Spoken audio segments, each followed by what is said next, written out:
Order! Order! You are an incorrigible delinquent at times. Behave yourself, man!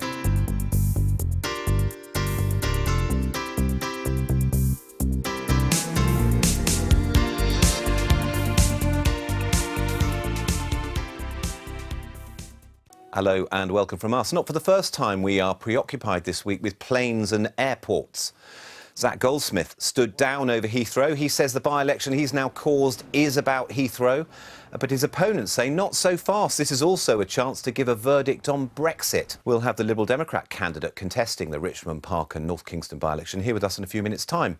Here already are Siobhan McDonough, Labour MP for Mitcham and Warden, and Tanya Mathias, Conservative MP for Twickenham, neighbouring seat to Richmond Park, of course, neighbour to Zach Goldsmith. And let's start with the news that 4 Tory councils have pledged to launch judicial review proceedings against the government unless, within the next fortnight, it withdraws that decision to build a third runway. This week, London's mayor also indicated backing of sorts. That I'm now signalling my support for a potential legal challenge of the government's decision to build a third runway at Heathrow.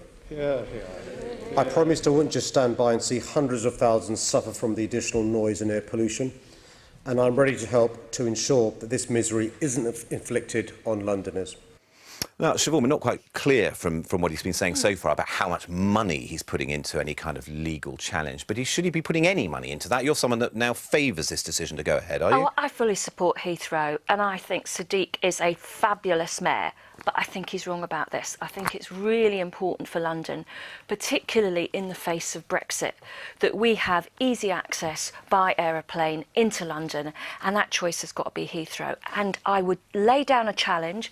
I believe there's probably more people in Zach's constituency and in Twickenham, I would argue, that support a third runway for the jobs and the possibility of a good livelihood. I'll let Tanya come back on that in a second, but do you think? I mean, it was not long ago that Sadiq Khan, of course, supported Labour Party policy, agreed that Heathrow, should be expanded.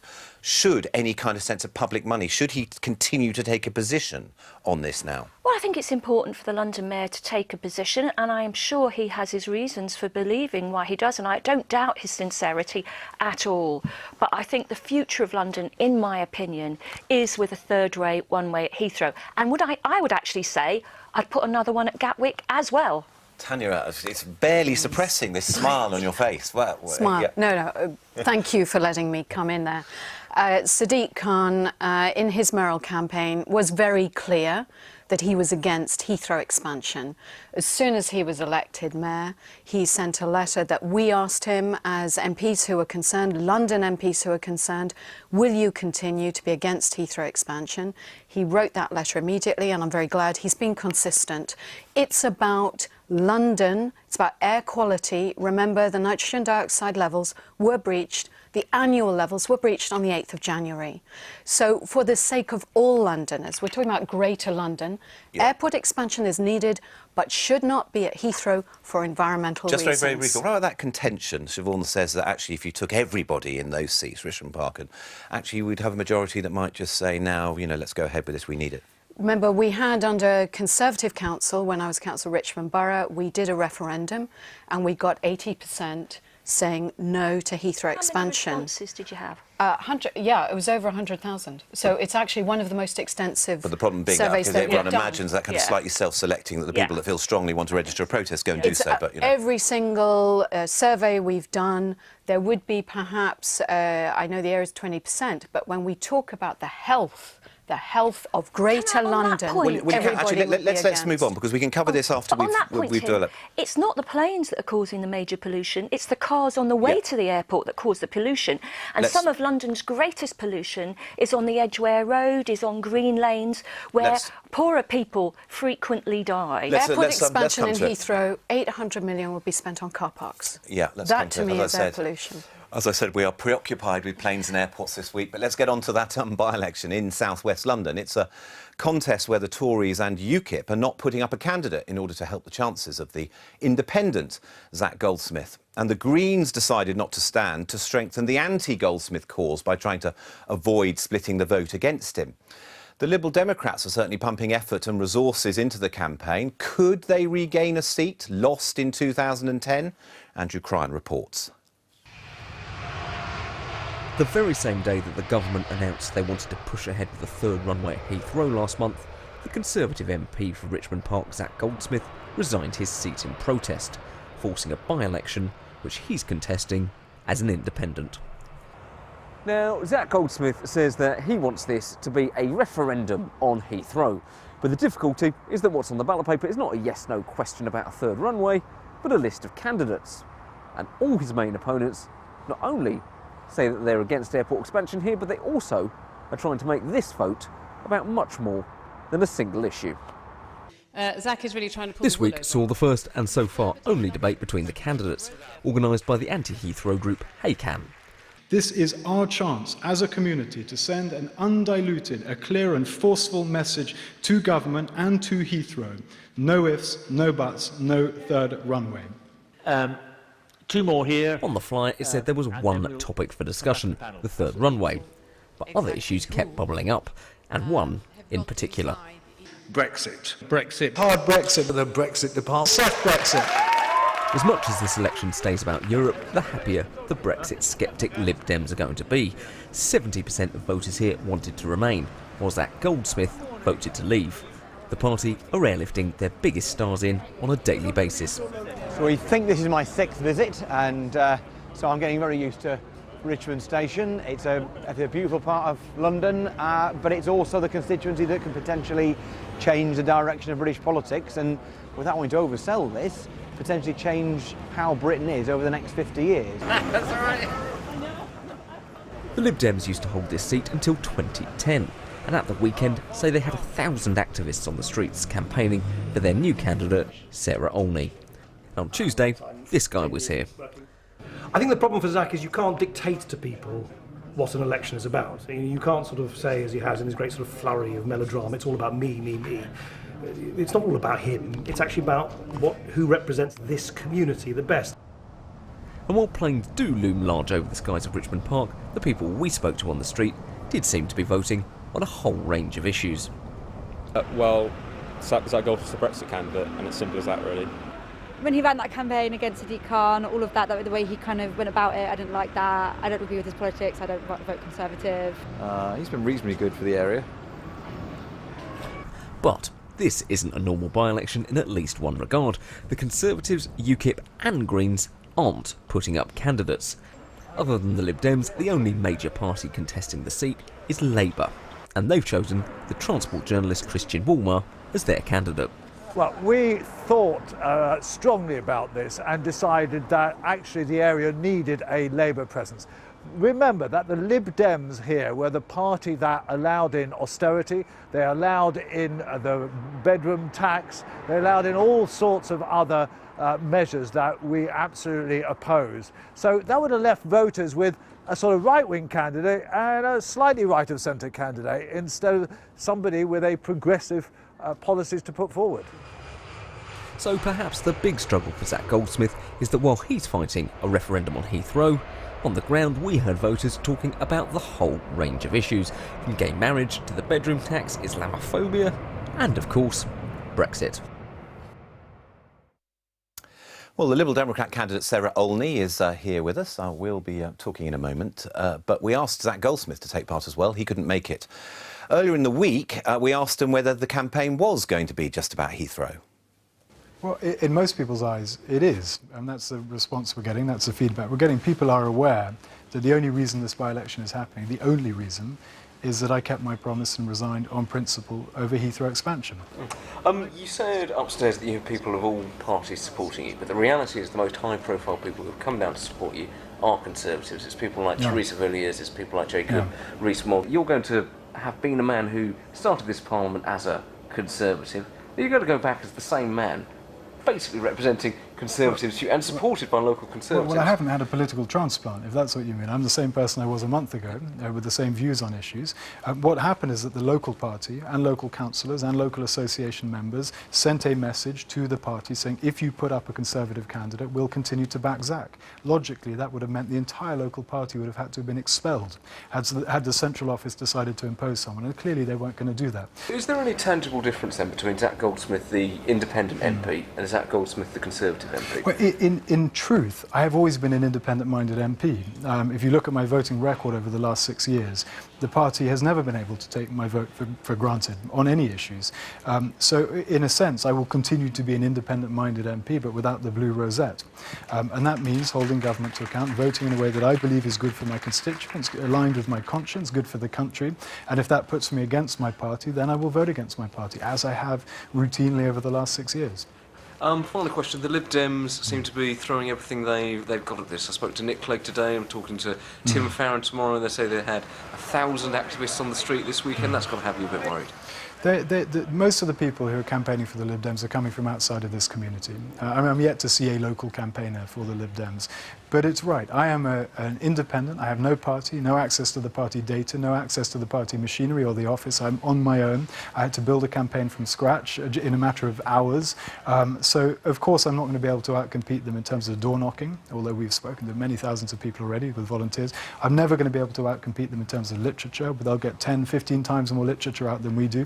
But what we have on our side is name recognition. People know me. Yeah, they do know him, don't they? And I just wonder about that. I mean, if you're honest, is he a popular, or rather, has he been a popular MP?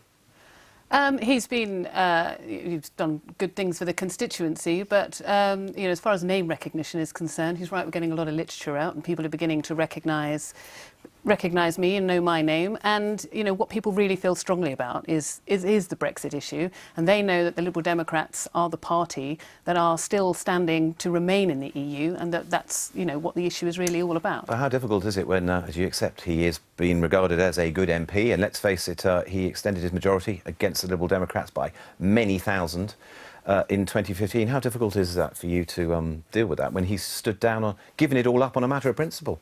Well, we've obviously got, a lot of ground to make up, but the evidence so far that we're seeing is that we are starting to catch up. So, we've come from the Whitney by-election, and if we got the same swing in Richmond Park that we got in Whitney, then that would be enough for us. And what is your evidence for that? That you're going to say is the responses you're getting on the doorstep? Absolutely, yes. Our canvassing data is showing some very positive results. And presumably people are saying it's been a heroically self-sacrificing decision of his to give up his seat on the basis of an issue like Heathrow, aren't they? Well, not everyone is saying that, to be honest. He stood in 2010 and in 2015 on an anti-Heathrow platform, and as Tanya mentioned earlier on, we also had a referendum in Richmond about whether or not people wanted Heathrow expansion. So he's had mandates before to stand against Heathrow expansion. It's not like he really needs another one. So not everybody is that impressed by his decision to stand down. Well, the people of Richmond did make clear in the referendum which way they wanted it, and they very much wanted to stay, 70-30 in Europe. They've known Zach Goldsmith's Eurosceptic views for a long time, and his parentage, and you can hardly escape that, and yet they voted him in 2015. Well, actually, you'd be surprised. We're meeting a lot of people on the doorsteps who didn't know how anti-Europe he was, and they're realising now through our campaign that we are the only party that's really stood, always been the pro-European party, and continues to be the only party in government that continues to campaign for us to remain in Europe, that wants to, for us to remain part of the single market, to save British jobs, to save British business. And you would vote against triggering Article 50, wouldn't you? You wouldn't start the process if you were elected. I mean, on what basis do you think voters are going to say or vote for you when you would be willing to defy the will of the people across the country? Well, it's... Firstly, as you've already said, 70% of voters in this constituency were very keen for us to remain in the European Union, but also because that's the issue that we're fighting on in this by-election, I would be returned to Parliament if I won with a very clear mandate as to how my constituents that I would be representing want me to vote. Let's bring Tanya Mathias in here. I mean, do you accept that actually, well, you'll accept from your own postbag, presumably, there are very strong feelings about Brexit? I mean, we know what you feel about Heathrow, but would you say and accept there are very strong feelings about that and you voted to stay in? My constituency, just like Zach's, is full of very thoughtful people. So I voted to remain. Yes, I was very disappointed with the national vote, but like many MPs, and I think all parties in Parliament, we did say that we would accept the national result. What I have said to my constituents, we now have to make it work. I have been holding the government to account in my position as MP, and especially with science, and I've also been very strong on protecting EU workers, EU families, as has Zach. Would you accept that? I mean, at the end of the day, the Lib Dems are the party that wants us to remain in Europe. They're campaigning on that, that are united on that. And so the voters in Richmond Park can have no doubt about what I will do if an Article 50 vote comes before Parliament. But I really think equally they can have no doubt what Zach Goldsmith would do. Siobhan, can I just ask you, your candidate Christian Woolmer there is someone very much against Heathrow. But also, do you think there was an argument here? Would you have agreed, would you have liked it if Labour had said, let's not put up a candidate like the Greens haven't, to give the Liberal Democrats a better chance of dislodging? Oh no, I think Labour's got a distinctive voice, and I think we should use it as often as possible. I think Christian is a great and a sincere candidate. He's been campaigning, unlike myself, against Heathrow for decades. He has very strong views that he would agree with Sarah, that he would vote against the moving of Article 50. Now, I disagree with him. But you think it was important for him to stay in the race? No. I'm sure the voters of Richmond are very thoughtful, and I would like them to think that Christian actually is on their side on the issues of concern to them. Very, very briefly, Tony, very briefly, because we've got to move on. Your candidate's been clear, you say you've been clear, but I have to say that I believe that you've changed your view. Zach hasn't changed his view. He wants to make Brexit work. We've established that. Nor are all those people. Let's not go in there. We're running out of time. We've got to let Sarah go. I have not changed my view. There we are. You made the accusation. That's a blog. You said you haven't, and you saying it's OK. 14th of October blog. That's where I. But the Article 50 judgment wasn't made until after I wrote that blog. So how could it have been a view on whether or not I would vote against Article 50? You said let's make it work. And views, bring people together. And views, that's not what I said. Views have evolved. We'll come back to it, I hope. Thanks very much indeed, Sarah. Thank you. And you can see a full list of all the candidates standing in the Richmond Park by-election on the BBC website. This week, the interim report into the Croydon tram crash revealed that the tram had been travelling at 3 times the speed limit on that stretch of track. It could be some months before we get the final report into the incident, but it's had reverberations already in this one part of South London and beyond. Here's Tanjil Rashid. This is a stretch of the Croydon tram link that commuters from South London pass through regularly on their way to work. And it is here that 7 people died and 51 were injured in the UK's worst tram disaster in 100 years. Politicians this week have been demanding answers to how this tragedy occurred. Can the Prime Minister assure the House and assure the families that any recommendations to improve safety on trams in Croydon and across the country made by those investigations will be rapidly implemented by the government?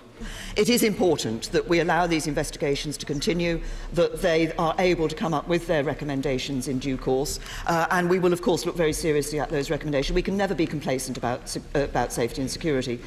3 separate investigations are underway. On Wednesday, the Rail Accident Investigations Board published its interim report. They concluded the train was travelling at more than 3 times the speed limit. There were no track defects and there should be greater speed restrictions on the tram line. This rules out any technical causes. Questions are now being raised about the effectiveness of current safety procedures on London transport. The BBC has learned that a complaint had recently been made about a speeding tram at the same bend as the accident took place. On the 31st of October, passenger Chantal Singh wrote to Tramlink to say the following. As the tram went around the bend at the junction between Lloyd's Park and Sandilands, the driver from my point of view missed the bend, or he was going too fast. I thought I was going to die and leave my 2-year-old son. I do hope this matter will be looked into, because I'm left with a fear for travelling in the tram. Only days before the tragedy, Tramlink promised to investigate. We are sorry to hear of this unfortunate incident. We would like to reassure you that we will be fully investigating this. With industrial action over safety issues announced by the RMT this week, these events may lend more credibility to transport workers' concerns, ensuring the shocks from the accident will reverberate well beyond Croydon. Siobhan, the tram goes through your constituency. Do you share these? Unions saying already that there are serious concerns around safety. I've not heard of them personally, but, our heart has got to go out to the people who died and their families. Going to work at 6 o'clock in the morning, those people get their money hard, don't they? And that tram is so important to so many people across South West London, and particularly in Mitcham. It's given a chance for people to get to work, to get to school, to get to college.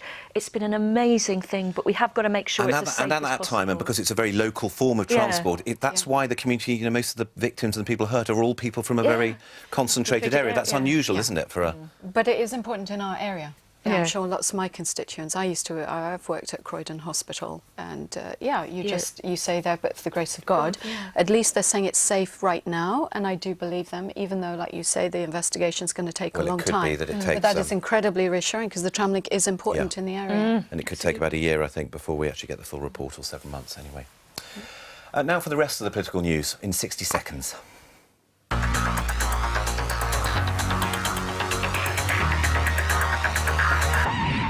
Sadiq Khan has defended appointing Amy LeMay as London's night czar, following claims she has a gratuitously offensive online presence. When Amy was appointed, because she's the best person for the job, it's really important to have someone with outstanding experience at the front line of London's nighttime economy in order to win the trust of industry. An investigation has found that NHS chiefs are trying to keep plans to cut hospital services in England secret.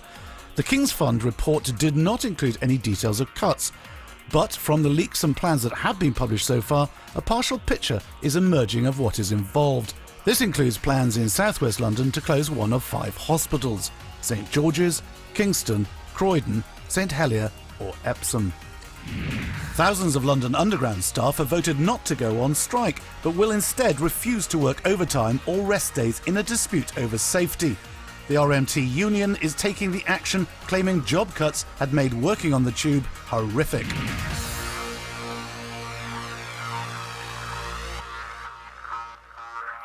I don't know, we've got about a minute left, but we have Kingston Hospital, used by your constituents. Absolutely. And St Helier, in your constituency. One of those could go. Make the case for yours. I don't know about you, I've had CCG and the Kingston Hospital write to me, say there are no plans to close any of the 5 hospitals.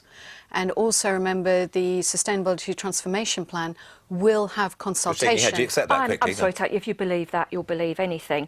I think that St Helier's the target, and it's not just a target for people in my bit of Mitcham and Morden, it's going to be a target for everybody, because if that hospital gets closed, all those people are going somewhere, and I suspect it's St George's, so St George's will be under enormous pressure. So don't we need that rationalisation? Wouldn't you say? What we need, and what the great thing, where we will be scrutinising, the great thing is about clinical care closer to home with better clinical networks, and that's where the hospitals will come in, but they're not the whole picture anymore. 10 seconds.